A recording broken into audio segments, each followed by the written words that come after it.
తెలంగాణలో రైతుల విషయంలో ఈ ప్యాడీకి సంబంధించినటువంటి సేకరణ విషయంలో 1000 కోట్ల అన్యాయం జరిగింది రైతులకు అనేటువంటి అలిగేషన్ జీవన్ రెడ్డి చేస్తా ఉన్నారు. ప్రస్తుతం మనతో పాటు ఉన్నారు.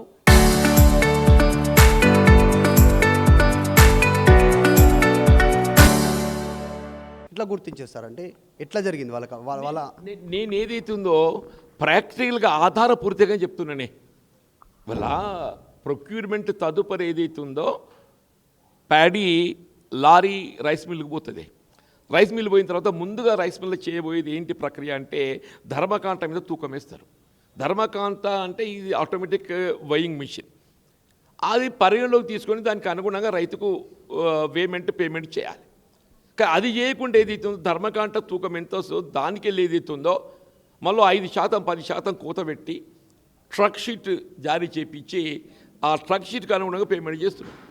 నేనేమంటే రైస్ మిల్లర్కు ధర్మకాండ తూకానికి అనుగుణంగా ప్యాడీ అన్లోడ్ అయినప్పుడు మీరు ధర్మకాండ తూకాన్ని పరిగణలోకి తీసుకోకుండా దానిపైన ఒక 5-10% కూత పెట్టి ఈ ట్రక్ షీట్ జారీ చేయించడం, this is and directly evident. మోసం అవ్వదు. ఇప్పుడు రైతులు మోసపోయారు, నష్టపోయారు 1000 కోట్ల వరకు రాష్ట్ర వ్యాప్తంగా మీరు అలిగేషన్ చేస్తూ ఉన్నారు. మరి రివోల్ట్ రాదా నుంచి ఈ మోసంలో ప్రభుత్వం, రైస్ మిల్లర్ వీళ్ళందరూ బాధ్యత ఎట్లా? డెఫినెట్లీ ప్రభుత్వం బాధ్యతనే. ఇప్పుడు మీరు ఎంక్వైరీకి ఆర్డర్ చేపించమంటున్న విచారణకు, మీరు విచారణకు ఆదేశింప చేస్తే ఆ ధర్మకాండ తూకం బయటకు తీయండి. నేనేం కొత్త దాచిపెట్టడం లేదు, కొత్త చెప్పడం లేదు. ధర్మకాండ తూకాన్ని బయట తీయండి.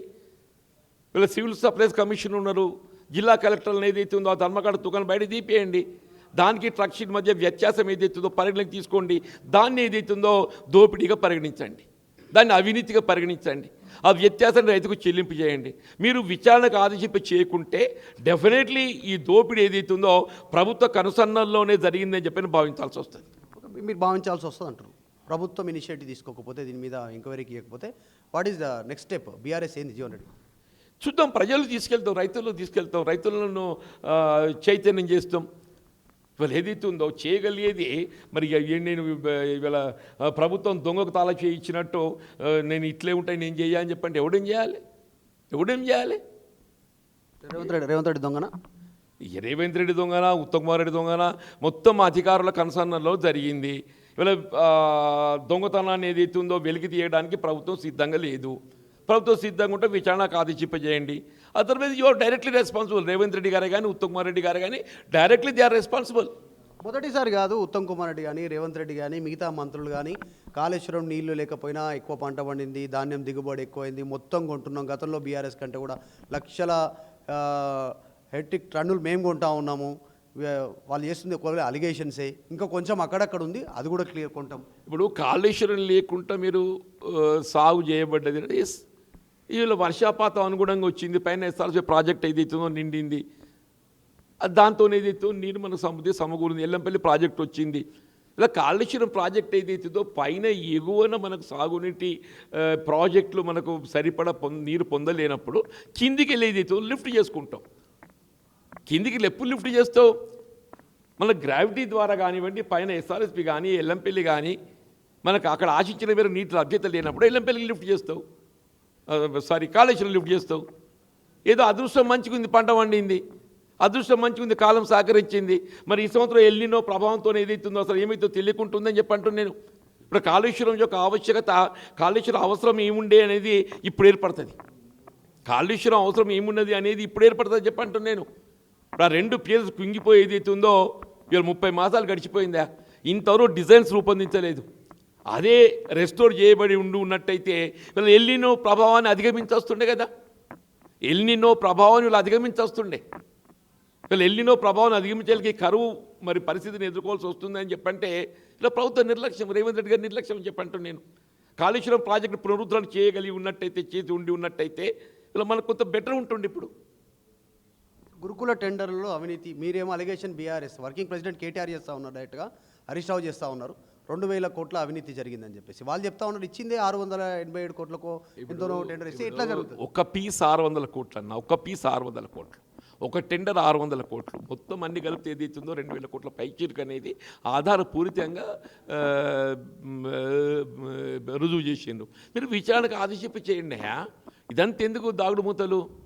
ఈ దాగుడు మూతలు ఎందుకు? అవినీతి నిరూపిస్తే రాజీనామా చేస్తా అంటుండే అడ్లూరి పొన్నం ప్రభాకర్ మీ శిష్యులు ఇప్పుడు బీఆర్ఎస్ కాంగ్రెస్ పార్టీ మంత్రులు. కాదు బాబు, ఇప్పుడు నేనేమంటున్నాను, మీరు రాజీనామానే ప్రధానం కాదు ఇక్కడ. వీళ్ళు నిరుపేద వర్గ విద్యార్థుల సంక్షేమ ప్రధానం చెప్తున్నా. గతంలో ఏ విధంగా ఇక్కడ స్థానికంగా ఉండేటువంటి లెడ్ క్యాపే కానీ నేత కార్మికులే కానీ ఇక్కడి వాళ్ళకి అవకాశం కల్పించినటువంటి ఒక ఈ వస్తు సామాగ్రి సరఫరా ఏదైతే ఉందో, కోడిగుడ్లు కూడా సెంట్రలైజ్ టెండరానే, కోడిగుడ్లు కూడా సెంట్రలైజ్ టెండరా? మీరు స్థానికులకు తెలంగాణ రాష్ట్రం ఏర్పడేది ఎందుకు ఏర్పడ్డదే? స్థానికులకు అవకాశాలు మెరుగుపరచడానికి, స్థానికులకు అవకాశాలు కల్పింప చేయకుండా ఎవడో గుజరాత్లో టెండర్ ఇస్తానికేనే. ఒక దిక్కు గుజరాత్ మోడీ రాజ్యం వెళ్తుందని చెప్పాను కూడా, మళ్ళీ అది గుజరాత్కి తాబేదారుగా నువ్వు ప్రవర్తించడానికి దానికి ఎవడు జవాబు చెప్పాలి? ప్రభుత్వంలో అవినీతి జరుగుతుంది అంటున్నారు జీవన్ రెడ్డి గారు. అది జరుగు కనబడబట్టే నేను అంటున్నది ఏముంది. నేను ప్యాడీ ప్రొక్యూర్మెంట్ అన్ని ఆధారపూర్తిగా రుజువు చేస్తా అని చెప్పి అంటున్నాను. నేను ఓన్లీ ప్యాడీ ప్రొక్యూర్మెంట్ లోపల ఆధారపూర్తిగా రుజువు చేస్తా అని చెప్పి అంటున్నాను నేను. ఓన్లీ నేను ప్యాడీ అరగట్లేదు. ప్యాడీ గురుకుల ప్రభుత్వానికి సంబంధించిన ఇంకా నైని కోల్ బ్లాక్ కానీ ప్రాజెక్టులు కానీ. ఇప్పుడు కోల్ బ్లాక్ అయితే కండ్ల కట్టినట్టు కనబడుతుందయా. వాళ్ళు 40 లక్షల మెట్రిక్ టన్నుల బొగ్గు కనుమరుగైంది. ఎక్కడ పోయిందే అది? ఎక్కడ పోయింది అని చెప్పంటున్నాను నేను. అది వెలికి తీయడానికి విచారణ చేయాలని చెప్పని వీళ్ళ కిషన్ రెడ్డి గారు కూడా ఉత్తరం రాసిన చివరికి. వీళ్ళ బీఆర్ఎస్ పార్టీ లేవనెత్తిన అంశం ఏదైతుందో వీళ్ళ భాజపా కూడా ఇవాళ దాన్ని సమర్థించాల్సి వచ్చింది. ఎందుకు? అదర్వైజ్ వాళ్ళు కూడా దోషులు అవుతామని చెప్పని. వీళ్ళ పీపీఐ అగ్రిమెంట్ లేకుండా ఏదైతుందో ఎవరైనా పవర్ ప్రొడక్షన్ పోతారే? ఇలా పీపీఐ అగ్రిమెంట్ లేకుండా జనరేషన్ పవర్ ప్రొడక్షన్ పోతారా? ఇవన్నీ ఏంటి? అవినీతికి ఆధారాలు కాదా? సింగరేణిలో జరుగుతున్నంత అవినీతి మీకు బయట ఎక్కడ కనబడదు అని చెప్పంటున్నాను. ఈ మధ్య మొత్తం తెలంగాణ పాలిటిక్స్ అంటే సెంట్రిక్గా కిషన్ రెడ్డికి అనిపిస్తూ ఉండు. అది కాకతాళీయమా లేకుంటే ఆయన మంత్రిగా ఉన్నందుక, కేంద్ర మంత్రిగా ఉన్నది. కానీ రేవంత్ రెడ్డి కిషన్ రెడ్డినే తిడుతుండు. మెట్రో విషయంలో అడ్డుకుంటుడు, నిధులు రానిస్తాడు, ఓన్ కలుస్తాడు. నేను పోగానే 40 కలుస్తుండు. వాళ్ళకు ఏం చేయకు తెలంగాణకు ₹1 అని కేంద్ర మంత్రులకు చెప్తుండు. ఇప్పుడు నైని కోల్ బ్లాక్ విషయంలో మీరు ఆయనకే లెక్క రాస్తున్నారు, రేవంత్ రెడ్డి ఆయనకే లెక్క రాస్తున్నారు. ఇప్పుడు వాస్తవంగా రేవంత్ రెడ్డి ఆయన వైఫల్యాన్ని కప్పిపుచ్చుకోవడానికి కొరకు కిషన్ రెడ్డిని టార్గెట్ చేస్తుండే నా దృష్టిలో. వీళ్ళ మెట్రో రైలు ఏదైతుందో ప్రాజెక్టుకు కిషన్ రెడ్డి ఏదైతుందో ఆయన కేంద్రంలో మంత్రిగా శాఖ అయినది కాదు. నువ్వు పలు పర్యాయాలు ఇవాళ ప్రధానమంత్రిని కలుస్తావు, సంబంధించిన శాఖ మంత్రులను కలుస్తావు. నీకు దాని గురించి మాట్లాడే ఏదైతుందో అగ్రిమెంట్ కంప్లైంట్ చేసుకోరాదా? ఇవాళ నీ అసమర్థత కప్పిపుచ్చుకోవడానికి కొరకు ఏదైతుందో నీ వైఫల్యం కప్పిపుచ్చుకోవడానికి కిషన్ రెడ్డి డెఫినెట్లీ కిషన్ రెడ్డి బాధ్యత ఉన్నది లేదని చెప్పాను. కానీ ఏదైతే ప్రధాన బాధ్యత రాష్ట్ర ప్రభుత్వాన్ని, నీ బాధ్యత నువ్వు గుర్తిరెక్క. ఇలా కిషన్ రెడ్డి సంబంధిత శాఖ ఆయన అంటే కేంద్రంలో మంత్రి. అంటే కిషన్ రెడ్డి తోటి బీఆర్ఎస్ చేపిస్తుంది. ఆయన కిషన్ రెడ్డి కాదు, కల్వకుంట్ల కిషన్ రావు అంటాడు. కాదు బాబు, అసలు కిషన్ రెడ్డి ఉన్న రేవంత్ రెడ్డి ఆడుతున్న దొంగాట ఇది. అసలు కిషన్ రెడ్డి ఉన్న రేవంత్ రెడ్డి ఆడుతున్న దొంగాట. ఇవాళ ఏదైతుందో ఒకవైపు కాంగ్రెస్ పార్టీ, ఇంకోవైపు బీజేపీ తోడు దొంగలా ప్రవర్తిస్తున్నారు. ఒకవైపు కాంగ్రెస్ రేవంత్ రెడ్డి, ఇంకోవైపు బీజేపీ కిషన్ రెడ్డి తోడు దొంగలా ప్రవర్తిస్తున్నారు. ఒకరి వైపులైనా ఒకరు కప్పిపుచ్చుకోవడానికి ఈయన ఆయన తిడతాడు, ఆయన ఈయన తిడతాడు. ఇద్దరు కలిసి మళ్ళీ కథం ఒకటే ఇద్దరు.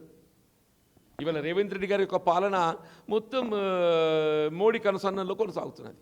చివరిగా ఒకటి జీవన్ రెడ్డి గారు, రేవంత్ రెడ్డి గత కొంతకాలంగా ప్రతిపక్షంలో ఉన్నప్పటి నుంచి ఇప్పటివరకు కూడా, పీసీసీ చీఫ్ ఉన్నప్పటి నుంచి ఇప్పటివరకు కూడా కొన్ని స్టేట్మెంట్ చేస్తూ ఉన్నారు, క్యారెక్టర్ అసాసినేట్ చేస్తూ ఉన్నారు, పర్సనల్ అటాక్ చేస్తూ ఉన్నారు. రాజకీయంగా ఏదైనా మాట్లాడవచ్చు కానీ విమర్శలు చేయొచ్చు, డిమాండ్ చేయొచ్చు. పర్సనల్ అసాసినేషన్ చేస్తున్నారు. గతంలో పొన్నాల లక్ష్మి ఉంటే సత్యముంగట పార్టీ ఎందుకు మారింది, మీరు పోతే ఈయనకి ఏం తక్కువ చేసిందా పార్టీ అని మీ గురించి మాట్లాడడం. నిన్న కేటీఆర్ని గతంలో హరీష్ రావుని పేడమూతి అని, హరీష్ రావునేమో కేటీఆర్ని పేడమూతి అని, హరీష్ రావునేమో తాటి చెట్టు అని, నిన్న ఆర్ఎస్ ప్రవీణ్ కుమార్ని గుండు ఉంటే ఉన్న మీద పనిచేస్తాడని. ఎట్లా? ఇప్పుడు రేవంత్ రెడ్డికి వాస్తవాలపై వాదన వినిపించేటువంటి ఒక సామర్థ్యం లేదు.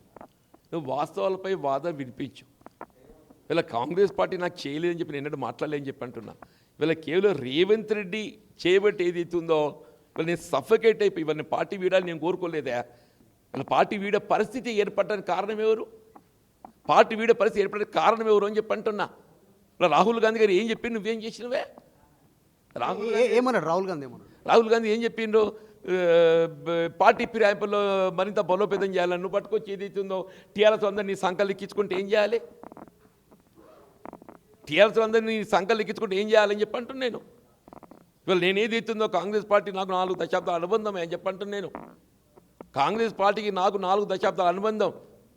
రేవంత్ రెడ్డి అని చిన్న కాంగ్రెస్ పార్టీ నిన్నగాక మొన్న 17 ఏళ్ళ కింద వచ్చి 10 ఏళ్ళ కింద వచ్చింది ఆయన ఏదైతుందో టీడీపీకి భవిష్యత్తు లేదు అని చెప్పని ఇవాళ ఆయన కాంగ్రెస్ పార్టీని ఎంచుకున్నాడు, మళ్ళీ ఇక్కడికి వచ్చిండు. నేను అట్లా కాదు కదా. నేను 85కెళ్ళి 84కెళ్ళి కాంగ్రెస్లో ఉన్నా.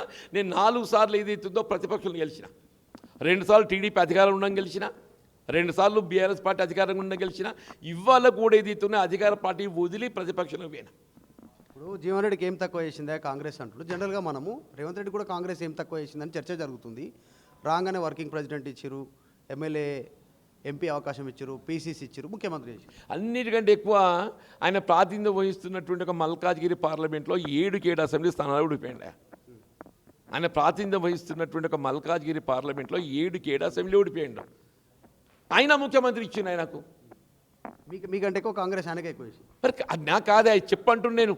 7 పార్లమెంట్లో ఓడిపోయి, పార్లమెంట్లో 7 అసెంబ్లీ ఓడిపోయిన ముఖ్యమంత్రి ఇచ్చినప్పుడు నేను అసెంబ్లీ ఓడిపోయినా. ఆయన 7 అసెంబ్లీ ఓడిపోయినాడు ముఖ్యమంత్రి అవుతాడు. కొడంగల్లో ఓడిపోతే కూడా మల్కాజ్ గురించి పోటీ చేశారు. మరిగా సో ఇది 1000 కోట్లకు సంబంధించినటువంటి అన్యాయం జరుగుతుంది. ఈ అక్రమాల వల్ల ఈ తూకంకి సంబంధించినటువంటి విషయంలో దానిపైన ఎంక్వైరీ వేయాలి, అవినీతి నిరూపించడానికి బీఆర్ఎస్ సిద్ధంగా ఉందంటూ జీవన్ రెడ్డి ఛాలెంజ్ చేస్తూ ఉన్నారు. దాంతోపాటు రీసెంట్ పొలిటికల్ అప్డేట్స్ పైన కూడా ఆయన ఘాటుగా రిప్లై ఇచ్చారు. వీడియో జర్నలిస్ట్ విజయ్తో మధు, మల్కేడ్కర్, హైదరాబాద్.